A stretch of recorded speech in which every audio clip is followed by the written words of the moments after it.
geopolítica hoje, ela... O lado mais... o componente que a gente ainda não aprofundou aqui, o componente mais, assim, exótico dela são as sociedades secretas. Porque uma coisa é você ter os serviços de inteligência, que são amplamente reconhecidos, né? A gente tem a BIM no Brasil, CIA nos Estados Unidos, MI6 no Reino Unido. Só que, para além das agências de inteligência, nós temos as sociedades secretas. E a gente teve um exemplo recente da importância das sociedades secretas nos sistemas de defesa e de inteligência. E eu não sei se você consegue achar essa notícia, Homer. Scotland Yard obriga todos os policiais a assumirem se são maçons ou não. Algo assim extremamente inédito, né? O cara ter que declarar se ele é maçom ou não, né? Por que a gente está citando isso? É um exemplo para a gente ver que no setor de defesa, no setor de inteligência, no setor da segurança, existem muitas sociedades secretas que atuam ali, que têm interesse naquilo ali. Então, vamos supor que a gente está pensando não na Scotland Yard, numa polícia britânica, mas a gente está pensando na Força Real Aérea, Royal Air Force, né, RAF britânica. Ali existem várias pessoas que são de sociedades secretas e eles têm também uma determinada agenda, né? Então, compreender isso é um nível mais exótico e difícil de um acréscimo de um componente geopolítico, né? Para a gente estudar essa parte, que é uma parte mais assim, que tem um ar meio folclórico, para a gente conseguir estudar essa parte melhor, a gente vai ter que acabar lendo alguns livros mais estranhos, a gente poderia dizer. Conseguiu achar uma notícia aí? Olha lá, agentes da Polícia Metropolitana de Londres devem informar seus superiores se são ou foram da maçonaria. E, a princípio, muita gente olha isso e fala, deve ter algum chefe da polícia ali que não gosta da maçonaria, né? Eu já penso, cara, que eles são tão... o alto escalão da polícia britânica ali é tão controlado pela maçonaria que eu acho que é o contrário. Eles estão querendo saber quem é amigo. Vamos identificar quem já é para saber quem é amigo e identificar quem não é para saber quem a gente não pode confiar. Eu acho que é exatamente o inverso do que a maioria da população está pensando, né? Uns estão falando assim, finalmente vão tirar os maçons da polícia britânica. Eu acho que é o contrário. Finalmente eles querem identificar quem não é, para poder não chamar esse cara para certas conversas e não apresentar a ele certas informações ou documentos, né? Então, esse exemplo é apenas para você ter esse discernimento de que você vai numa academia militar e tal, lá existem capítulos ali de sociedades secretas que já fazem o convite para você entrar, né? Então é muito comum haver nos sistemas de defesa, né, e no alto escalão do poder, pessoas que são de sociedades secretas, e muitas vezes essa sociedade secreta tem a sua própria agenda que vai acabar influenciando nas decisões geopolíticas e vai acabar influenciando na maneira como o mundo vai andar, seja para um lado, seja para o outro. Agora, para você entender essa influência, como eu estava falando, aí é um assunto mais exótico, porque você vai ter que ler certas literaturas assim, mais estranhas, né? Você teria que ler livros mais esotéricos, tipo a bibliografia do Manly P. Hall, né, como O Destino Secreto da América.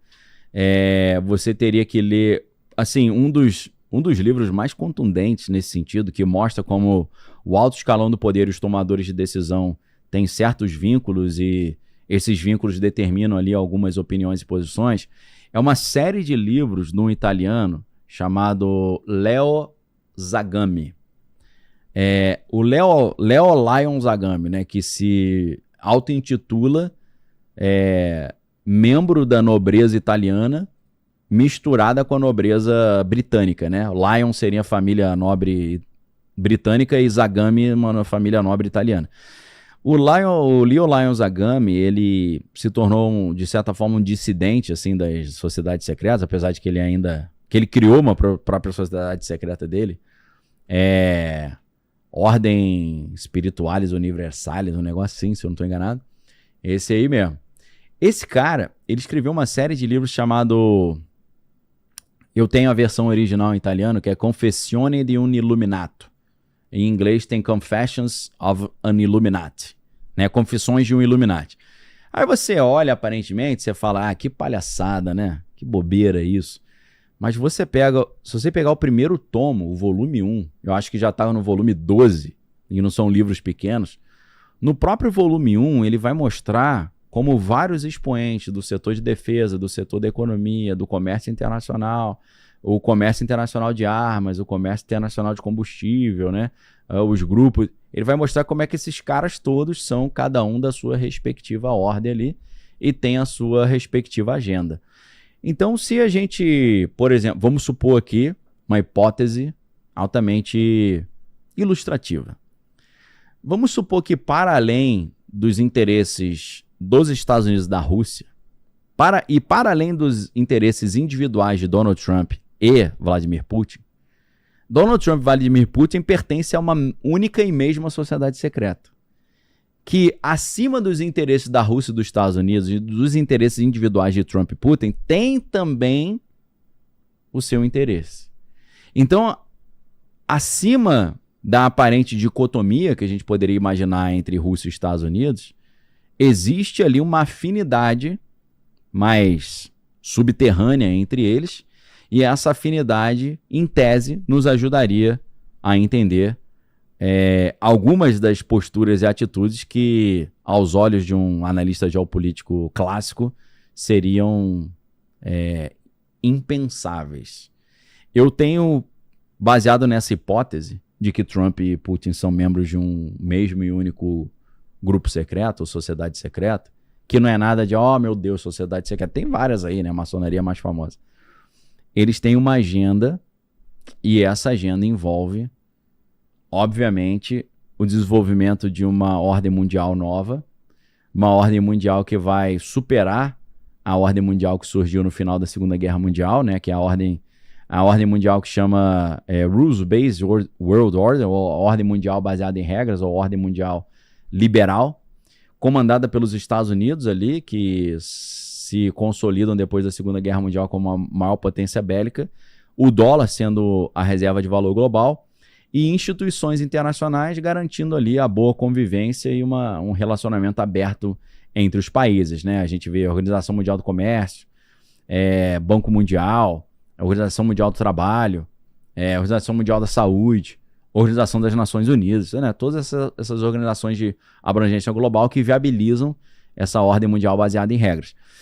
Vamos supor, né, se a ONU é um exemplo de uma instituição que é um pilar dessa ordem mundial atual, o Donald Trump agora falando que ele quer sair, saindo da ONU, e o secretário-geral da ONU falando que a ONU está prestes a falir por falta de dinheiro, porque o Trump parou de mandar dinheiro, a gente já está vendo uma agenda ali de implementação de uma ordem mundial nova, que não necessariamente significa algo bíblico ou apocalíptico ou satânico, apesar de que eu acho que significa, mas eu não quero entrar nesse mérito agora. Mas essa ordem nova, ela precisa, para vir à tona, mostrar ao mundo que a atual ordem acabou, não está funcionando mais. Então, nesse contexto, a gente teria um trabalho em conjunto entre Trump e Putin, trabalhando ali em sintonia para desmobilizar essa ordem atual, para que eles possam juntos propor essa ordem nova. Então, dentro dessa tese, para além dessa teoria que todo mundo está falando agora do mundo multipolar, do sul global, né, dos BRICS aí, né, fazendo frente aos Estados Unidos, contestando esse império americano, e para quem acha que o mundo vai virar de um mundo comandado pelos Estados Unidos por um mundo em que o poder é diluído entre 10, 20 países, na verdade, esse projeto parece que ele vai substituir uma ordem mundial, não por um mundo multipolar, mas por um mundo tripolar, eu acho, pelo que eu estou enxergando. E por que um mundo tripolar? Porque parece que o desenho que está sendo construído ali hoje, fazendo essa análise geopolítica pouco exótica, é um mundo dividido em 3 grandes blocos, cada um com a sua respectiva tirania, nos moldes muito parecidos do que George Orwell apresentou no 1984, que era um mundo dividido em 3 blocos: Oceania, Lestásia e Eurásia. Nesse cenário, Oceania seria Estados Unidos e Inglaterra, Eurásia seria a Rússia e Lestásia a China. Então parece que, no fundo, a gente está vendo uma jogada ensaiada entre Estados Unidos, China e Moscou, fingindo que são inimigos, mas trabalhando em favor de uma ordem mundial nova, em que eles serão as novas potências que controlam regiões inteiras, né? Isso seria uma espécie de uma agenda compartilhada internamente nesses círculos mais esotéricos, a gente poderia assim colocar, né? Então, hoje a gente sabe, né, que se torna uma condição quase sine qua non o cara, para chegar a certos escalões do poder, ele ser membro de certas sociedades, né? Então, ali tem um mapa interessante, né? Nesse caso ali, a Rússia está pegando quase toda... Pegando a Europa toda, praticamente, né? A China pegando ali boa parte do leste, do sudeste asiático. Mas... porque aqui para mim tá dando reflexo, mas a gente tem quatro regiões, eu acho aí, né? A África, o Oriente Médio, ele tá um pouco neutro, né? Mas no preto a gente tem América do Norte e América do Sul, a parte sul da África, Madagascar e... Ali não aparece a Austrália, mas ali a Indonésia ali, né? Aqui tá aparecendo boa parte aqui da Austrália, essa parte da Oceania. Tá em preto, né? Isso, tá em preto, que seria a Oceania. Oceania, né? A Eurásia, pelo o menos verde. aí a Eurásia é o vermelho, né? Então você tem o vermelho, perdão. Lestásia é o verde. Você tem Rússia, você tem todo o norte aí da Europa. Isso. A Eustásia, né? Estásia. Ásia que é Lestásia. Lestásia. Esse mapa agora que eu vi é o mapa do mundo de 1984, né? Isso. As 3 grandes regiões, né? Oceania, Eurásia e Lestásia. E aí você tem o norte da África aqui também, o leste europeu aí, que é a parte do território a ser descoberto, né? Tipo largaram de mão, né? Isso, terra de Marlboro, né? Terra de Marlboro. Ali, sem lenço, sem documento. Seria mais ou menos isso.